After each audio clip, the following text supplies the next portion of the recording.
Bonjour à tous, bienvenue sur ma chaîne. Aujourd'hui, je partage avec vous mon étude de Néhémie et le chapitre 6 plus particulièrement. Depuis le début de ce podcast, tout ce que j'étudie, je l'étudie d'abord pour moi. C'est d'abord un enseignement pour moi et que je partage ensuite. Et la semaine dernière, j'étais assez découragée. Je ne me sentais pas organisée, trop de choses à faire, en vrac, l'impression d'être submergée et aussi le sentiment de caler en fait. Et en fait, j'étais découragée. Et quand j'ai cherché un passage avec Dieu pour cette semaine, je me suis arrêtée au livre de Néhémie. Et c'est un livre que j'avais déjà lu, mais je ne m'étais jamais vraiment arrêtée.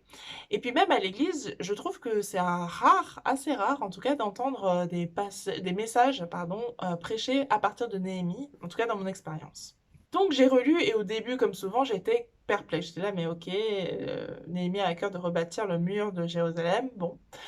Mais j'ai continué à étudier parce que s'il y a une chose que j'ai apprise jusqu'à maintenant, c'est que Dieu ne fait rien au hasard et qu'il y a toujours quelque chose à apprendre. Donc hors de question de changer de chapitre, de passage.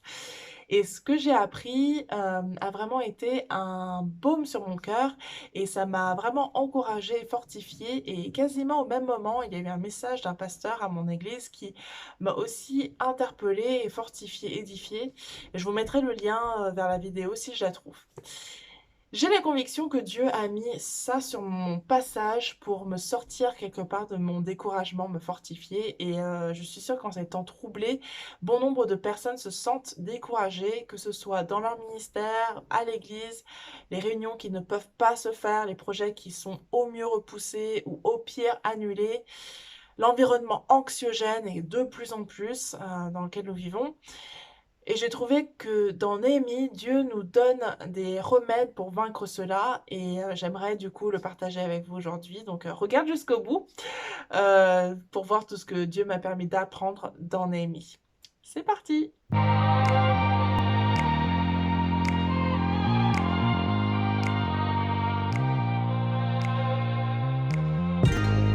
Comme d'habitude, un tout petit récap sur le livre de Néhémie. Et je ne peux pas parler de Néhémie sans parler d'Esdras, hein, le livre juste avant, parce que, en fait, à l'origine, ils formaient un seul et même livre. Et ce sont les premiers livres de la Bible où il y a des éléments d'autobiographie, dans le sens où Esdras et Néhémie disent j'ai fait ceci, j'ai vu cela, j'ai fait ceci. Avant ces livres, en fait, c'était plutôt des récits. Les événements des deux livres se passent à peu près au même moment et on retrouve aussi Esdras dans le livre de Néhémie. Et les faits se passent environ 450 ans avant Jésus-Christ. Les territoires israélites ont été envahis par l'Empire perse et plus précisément Achéménide. Dans Esdras et Néhémie sont mentionnés les rois Darius et Artaxerxès, premier ou deux selon l'historien.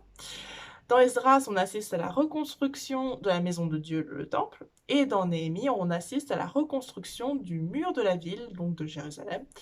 Mais pourquoi est-ce important? Reste jusqu'au bout.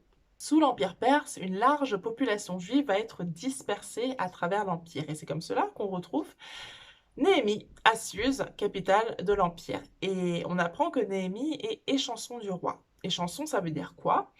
C'est lui qui est chargé de servir à boire au roi. Ce point en dit déjà long sur Néhémie, car ce poste était occupé par une personne de confiance, car il y avait toujours un risque que les ennemis du roi empoisonnent sa boisson ou sa nourriture.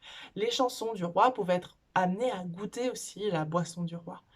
Donc Néhémie a été repéré comme étant une personne droite et digne de confiance par le roi. Cela explique aussi sa proximité avec le roi. Dans Néhémie 2, on voit que le roi perçoit la tristesse de Néhémie et Néhémie est en position de demander des laissez-passer au roi et grâce à Dieu, il obtient la faveur du roi. Cette droiture et cette fidélité de Néhémie, on la retrouve à travers le livre. Donc, je vais lire Néhémie 6 et en fait là, Néhémie est à Jérusalem et il a quasiment fini de reconstruire le mur avec le peuple et voici ce qui arrive. Je n'avais pas encore posé les battants des portes lorsque Sanballat obligea Geshem l'arabe et nos autres ennemis apprirent que j'avais rebâti la muraille et qu'il n'y restait plus de brèche. Alors Sanballat et Geshem m'envoyèrent dire « Viens et ayons ensemble une entrevue dans les villages de la vallée d'Ono. » Ils avaient médité de me faire du mal. Je leur envoyai des messagers avec cette réponse. J'ai un grand ouvrage à exécuter et je ne puis descendre. Le travail serait interrompu pendant que je le quitterais pour aller vers vous. Ils m'adressèrent 4 fois la même demande et je leur fis la même réponse. Sanballat m'envoya ce message une 5e fois par son serviteur qui tenait à la main une lettre ouverte. Il y était écrit: Le bruit se répand parmi les nations et Gashmu affirme que toi et les Juifs vous pensez à vous révolter et que c'est dans ce but que tu rebâtis la muraille. Tu vas, dit-on, devenir leur roi. Tu as même établi des prophètes pour te proclamer à Jérusalem roi de Juda. Et maintenant, ces choses arriveront à la connaissance du roi. Viens donc et consultons-nous ensemble. Je fis répondre à Sanballat: Ce que tu dis là n'est pas, c'est toi qui l'inventes.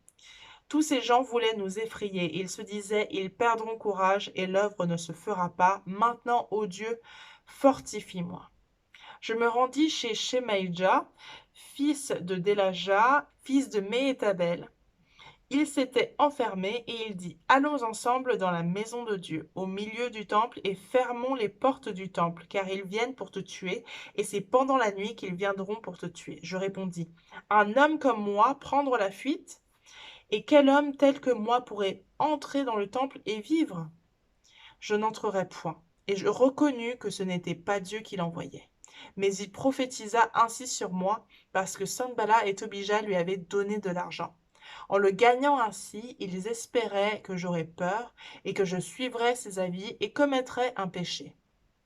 Et ils auraient profité de cette atteinte à ma réputation pour me couvrir d'opprobre.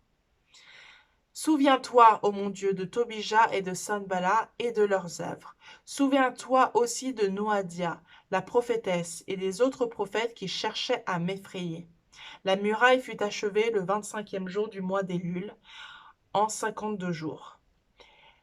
Lorsque tous nos ennemis l'apprirent, toutes les nations qui étaient autour de nous furent dans la crainte. Elles éprouvèrent une grande humiliation et reconnurent que l'œuvre s'était accomplie par la volonté de notre Dieu. Dans ce temps-là, il y avait aussi des grands de Juda qui adressaient fréquemment des lettres à Tobija et qui en recevaient de lui. Car plusieurs en Juda étaient liés à lui par serment, parce qu'il était gendre de Shekania, fils d'Arak, et que son fils Jochanan avait pris la fille de Meshulam, fils de Bérékia. Il disait même du bien de lui en ma présence, et il lui rapportait mes paroles. Tobija envoyait des lettres pour m'effrayer. D'abord, ce sont les réactions de Néhémie aux obstacles et intimidations qui m'ont interpellée. La concentration, la prière, le discernement. La concentration au verset 3. J'ai un grand ouvrage à exécuter et je ne puis descendre. Le travail serait interrompu pendant que je le quitterai pour aller vers vous. Néhémie a la conviction que Dieu l'a chargé d'une mission et rien ne pourra l'ébranler. On retrouve rien que dans ce point la droiture et la fidélité de Néhémie. Il est digne de confiance. C'est l'homme de la situation. Dieu n'a pas choisi n'importe qui. La prière au verset 9. Maintenant, Dieu, fortifie-moi. Quelque part, il reconnaît que les paroles de ses ennemis ont un impact, mais il trouve sa ressource auprès de Dieu. Et c'est un point essentiel du livre, je pense. Le livre commence par une prière et un jeûne, et finit aussi par une prière. Et il y a le discernement au verset 12. Et je reconnus que ce n'était pas Dieu qui l'envoyait. Certains de ses ennemis essayaient de le confondre en le poussant au péché, mais parce qu'il connaît la loi, il connaît Dieu, il a le discernement nécessaire pour distinguer ce qui vient de Dieu et ce qui ne vient pas de Dieu. Dans Proverbe 1 au verset 7, la crainte de l'Éternel est le commencement de la sagesse. Dans certaines traductions, c'est le commencement de la connaissance. Ensuite, si on fait la liste de tous les ennemis de Néhémie mentionnés dans ce chapitre, on peut commencer par Sanballat, Tobija et Geshem, dit l'arabe. Ils sont étrangers au peuple d'Israël. Sanballat est un samaritain, Tobija un ammonite, et Geshem est dit l'arabe. Mais plus tard, au verset 10, on a Shemaïja. C'est un lévite. Pour preuve, il a accès au temple. Seuls les lévites pouvaient entrer, accéder au temple. Il y a aussi les prophètes, les prophétesses, et pour finir, les grands de Juda. Donc les ennemis viennent de l'extérieur, mais aussi de l'intérieur, et ça c'est plus étonnant. Ce passage m'apprend que même investi d'une mission confiée par Dieu, il peut y avoir des obstacles et surtout l'ennemi rôde. L'ennemi peut venir de l'extérieur à travers des obstacles matériels ou physiques et l'ennemi peut venir de l'intérieur. Par exemple, la petite voix qui dit tu n'y arriveras pas. Et l'ennemi peut utiliser des méthodes très sournoises. Les ennemis de Néhémie ont utilisé plusieurs tactiques. Ici, mais aussi avant, plutôt dans le livre. Ils utilisent des attaques frontales en prenant les armes contre Néhémie. Et puis ensuite, ce sont des manigances, des manipulations, la ruse, la rumeur. Donc c'est super, cela m'en apprend beaucoup sur Néhémie. Mais qu'est-ce que cela m'apprend sur Dieu? Il est fidèle et sa fidélité se prouve ici car il donne une mission et il donne aussi les moyens de réussir cette mission, les moyens matériels et surtout les moyens spirituels. Mais d'abord et avant tout, cette mission doit être confiée par Dieu. Et comment savoir si la mission est donnée par Dieu? 3 points que je note ici à travers Néhémie. D'abord, c'est dans la prière que la mission arrive et cela devient une conviction inébranlable. Ensuite, malgré l'adversité, Dieu fortifie. Et enfin et surtout, la mission est pour et à la gloire de Dieu. C'est en cela que ce passage a mis du baume sur mon cœur et m'a fortifié cette semaine. Si je ressens du découragement alors que j'ai la conviction que je suis sur le droit chemin, c'est peut-être que j'essaie de prendre les choses entre mes mains au lieu de les remettre à Dieu.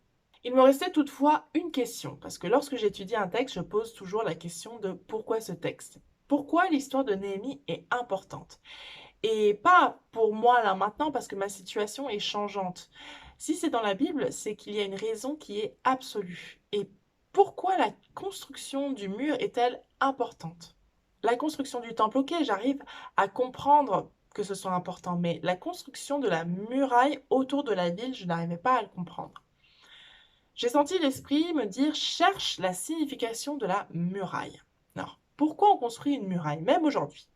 Alors, pour séparer, délimiter, se protéger, pour mettre à part. Alors ça, c'est les points positifs.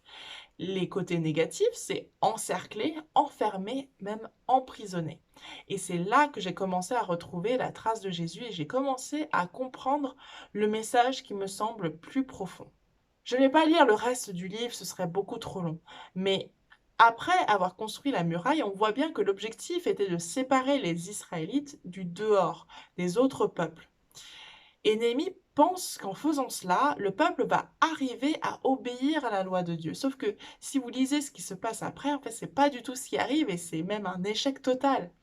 Néhémie a beau être zélé pour faire respecter la loi, les Israélites ont beau être entre eux séparés des païens, ils n'arrivent pas à obéir à la loi. Et Néhémie finit par une prière que j'interprète comme un cri à Dieu.